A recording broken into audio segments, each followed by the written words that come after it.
Capítulo 18.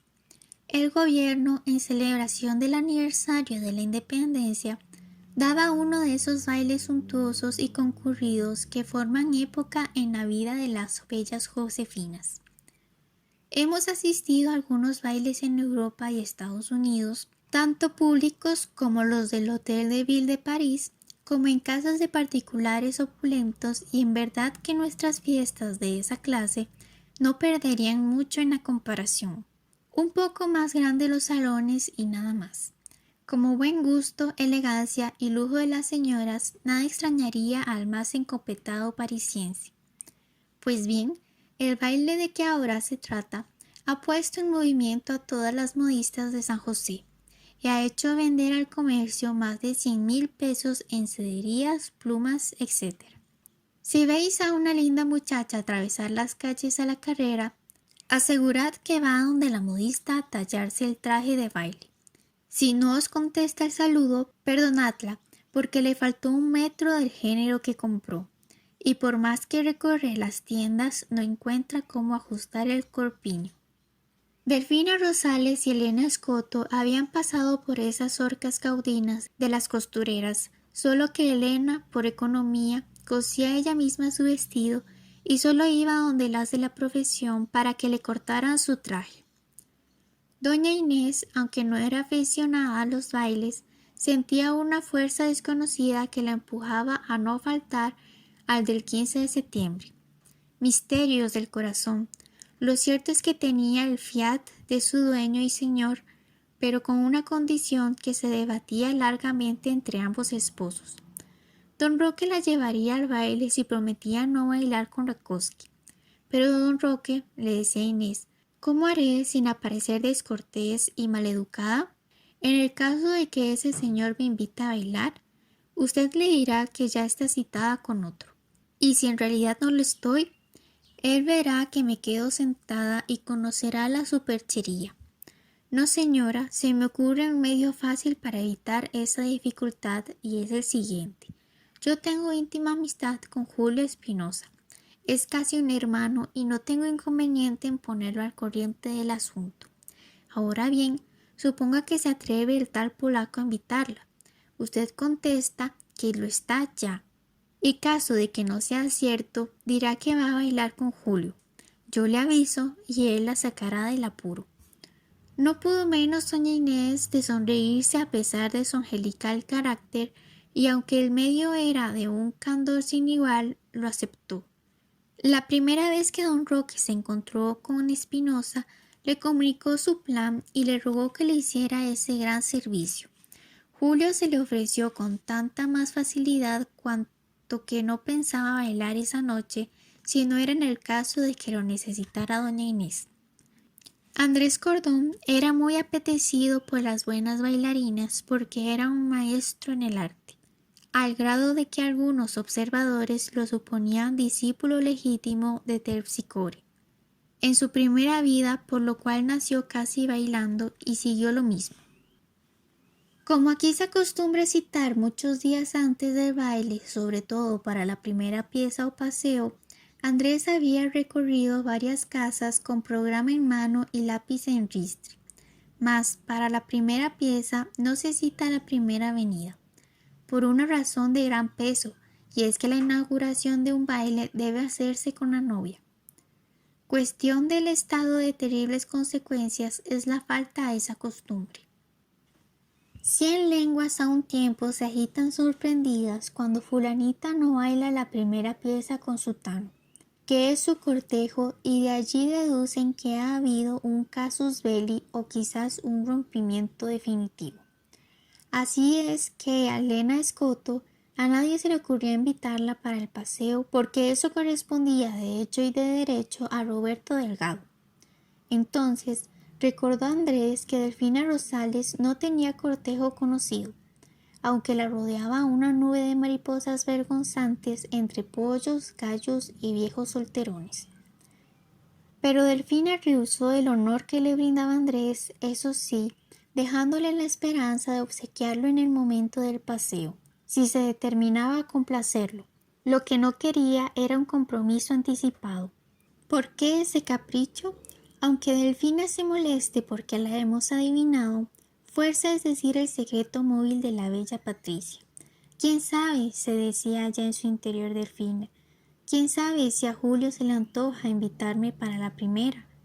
Y en ese caso, comprometida con Andrés o no, claro es que lo dejaría con un palmo de narices y aceptaría la invitación de Julio. Lo cierto es que no se comprometió y conservó su libertad.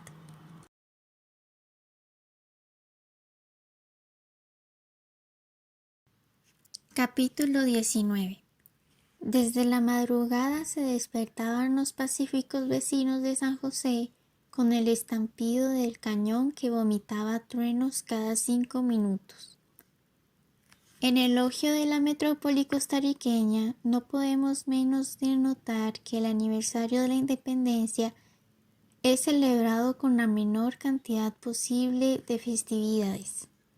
Tal vez por habernos costado tan poco sacudir el yugo español.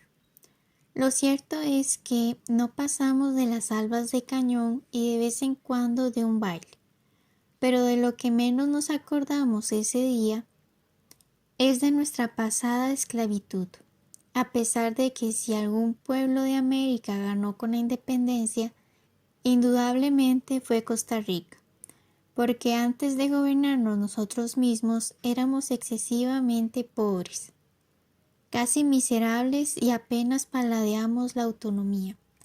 Nos transformamos dejando atrás a Guatemala, el Ecuador, Bolivia y otras repúblicas a las cuales España dotó con grandes edificios para su culto y gobierno. Que nos perdone la franqueza nuestra madre patria, pero así es como han pasado las cosas. Sin embargo, el 15 de septiembre, a que nos referimos en esta historia, no pudo quejarse de falta de fiestas y entusiasmo. Como en el día no ocurrió nada notable, lo dejaremos pasar y llegaremos a la noche. El palacio era esa noche digna morada de las sultanas de las 1001 noches. Cubierto con un cielo de manta el patio y convertido en salón en cuyo centro había una fuente que arrojaba ramilletes de agua, coloreada por el reflejo de 5000 farolillos de cristal, daba espléndido golpe de vista.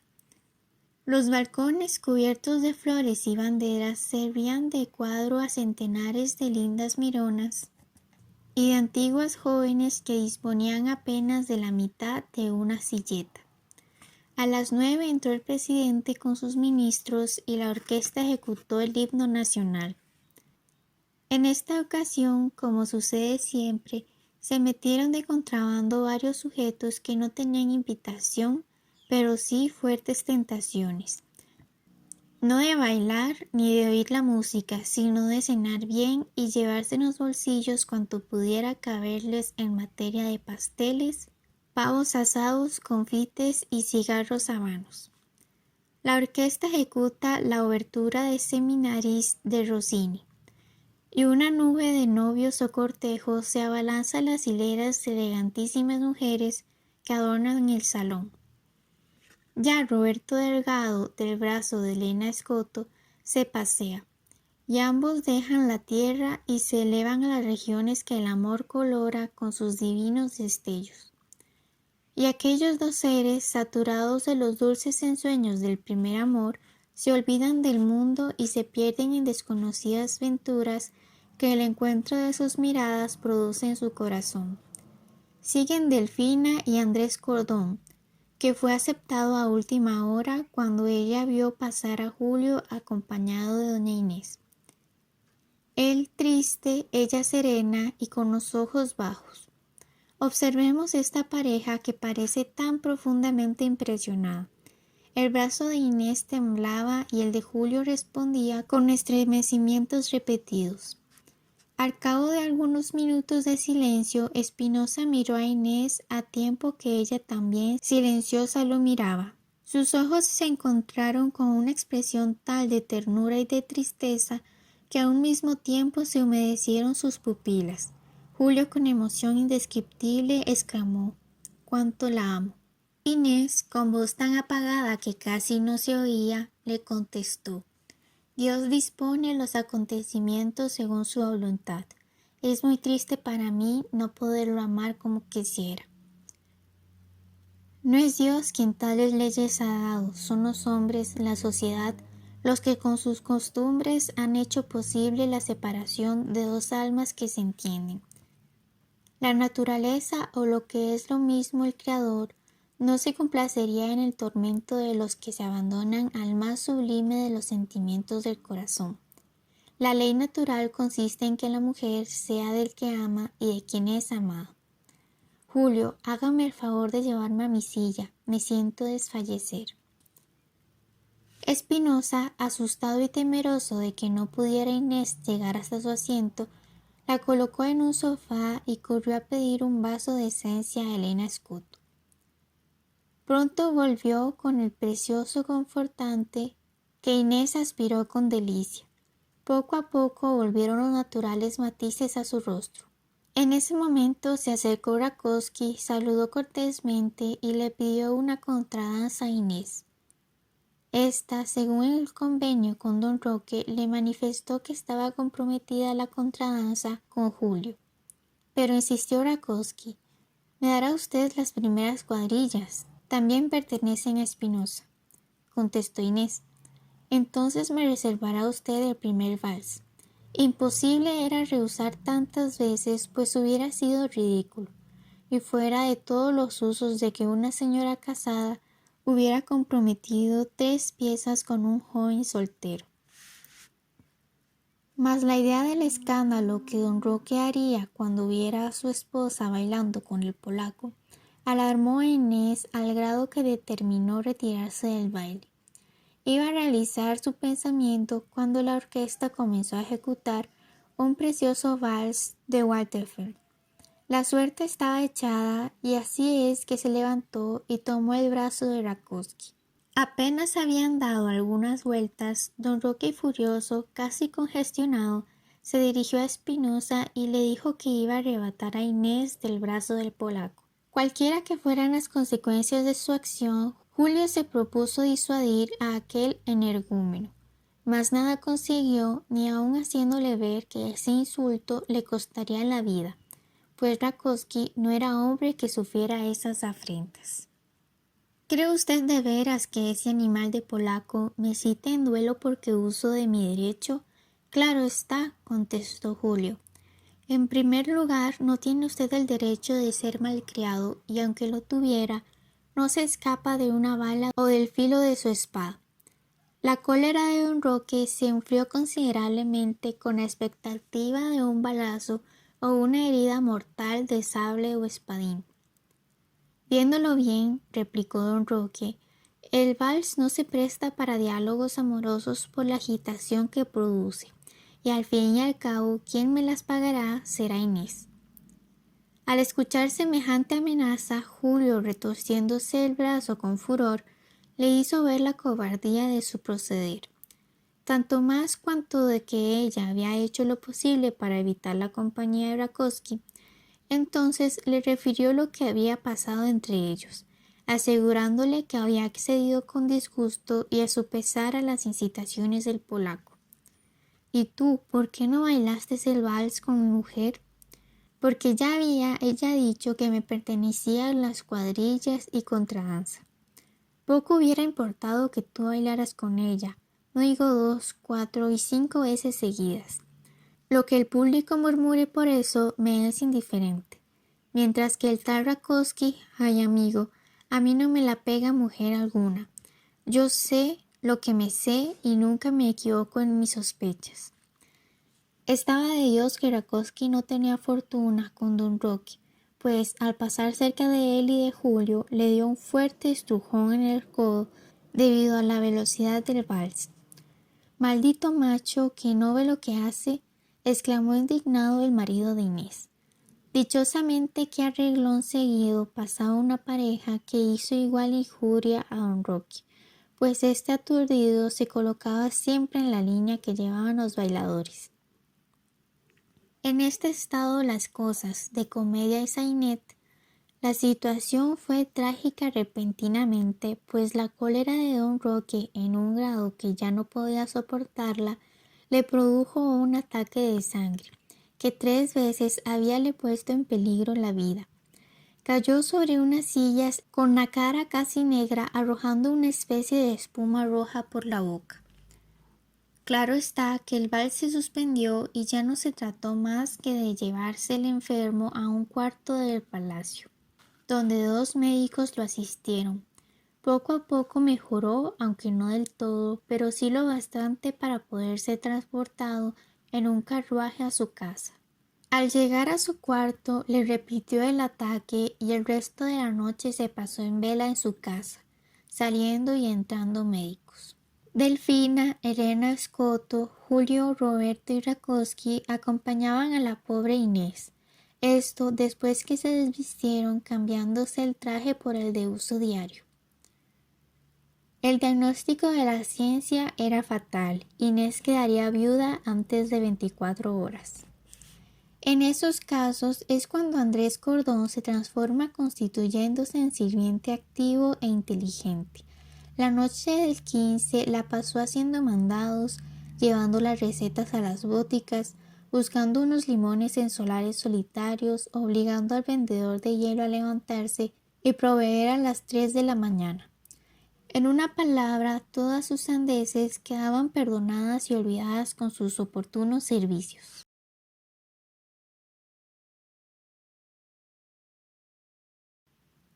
Capítulo 20. A las 7 de la mañana del 16 de septiembre, don Roque había pagado a la naturaleza la gran deuda de todo ser que nace. Don Roque había muerto. Inés guardó un luto severo. Vestida de negro pasó todo un año sin salir casi de su cuarto. Ella se debía esa conducta a sí misma. Julio no fue recibido por Inés en las primeras semanas después de la muerte de su esposo. Más tarde lo recibió en público, pero negándose a oír toda manifestación de amor. No fue sino 8 meses después de la catástrofe del 15 que sus oídos fueron sensibles a las apasionadas declaraciones de Spinoza, pero sin permitir ni por un momento la idea de un nuevo enlace. Paciencia y esperanza eran sus respuestas al fogoso Julio. Mientras tanto, otra defunción, aunque en muy diferente escala social, vino a despertar la curiosidad de algunas familias. La de Florencia, la criada de los Espinosa, que los acompañó a Europa y que salvó al hijo de su patrón en la terrible noche en que se incendió el hotel de Minerva en Roma. Esta muchacha, de un carácter ligero y propenso a la risa y a la chanza, se transformó completamente después de la noche fatal. En vez de felicitarse y gozar del bien que había hecho salvando la vida del hijo de sus patrones, se convirtió desde esa fecha en un ente triste, serio y de pocas palabras. Luego se hizo devota y, sin ser vieja, una dispepsia rebelde la condujo al sepulcro. Pero antes de morir llamó a un notario público ante quien hizo constar su testamento escrito y cerrado con las formas legales. Según la ley, este funcionario, sin leer el documento, lo envolvió en un pliego de papel sellado, lo lacró y selló. Concluido el acto, Florencia hizo llamar a Julio Spinoza, le entregó el testamento y le encargó que luego que ella muriera lo hiciese abrir, y que allí encontraría la revelación de un secreto de la mayor importancia para él y la familia. 2 días después exhaló Florencia su último suspiro y fue enterrada en el cementerio público. Julio Spinoza, que no era curioso, no se apresuró a hacer abrir el testamento de Florencia, ocupado como estaba por un proyecto de excursión al Irazú, invitado por Rakowski, y dejó para la vuelta la apertura del documento. Nosotros haremos lo mismo, relatando antes las peripecias de ese paseo, el más agradable que puede hacerse en Costa Rica.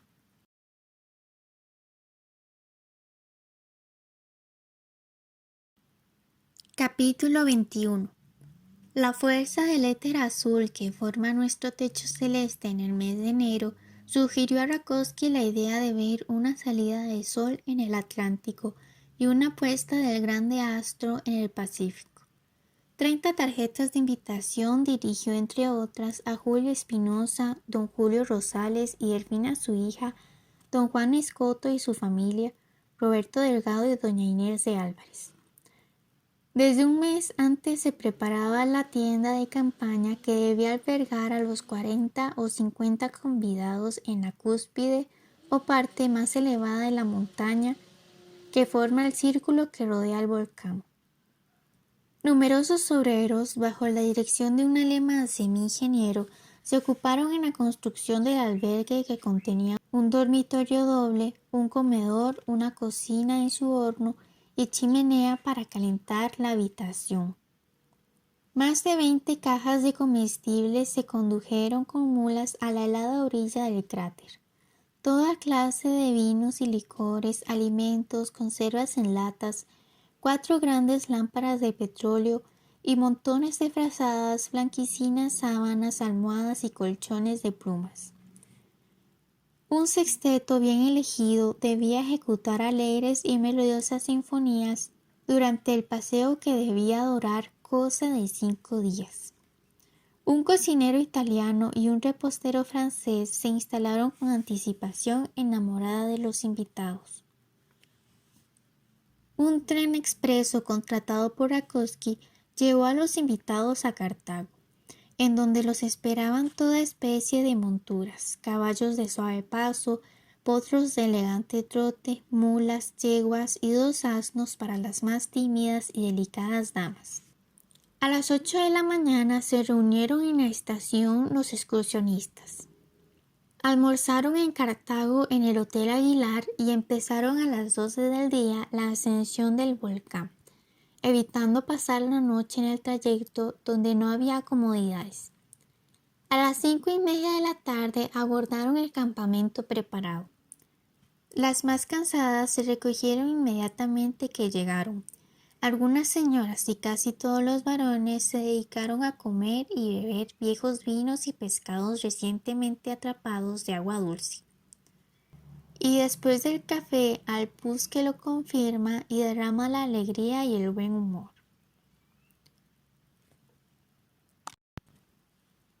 Concluida la comida de los amos, siguió la de los criados. Puck no pudo reprimir ya sus sentimientos hacia Narcisa, la veterana de los Scott, quien no era indiferente a las sugestiones del hijo de la novia. El sexteto, compuesto de los mejores músicos de la capital, respetando el cansancio de todos y el sueño de los ya recogidos, no hizo uso de sus instrumentos, pero se le ordenó que a las 4 de la mañana despertaran a los habitantes del Irazú con sus mejores sonatas.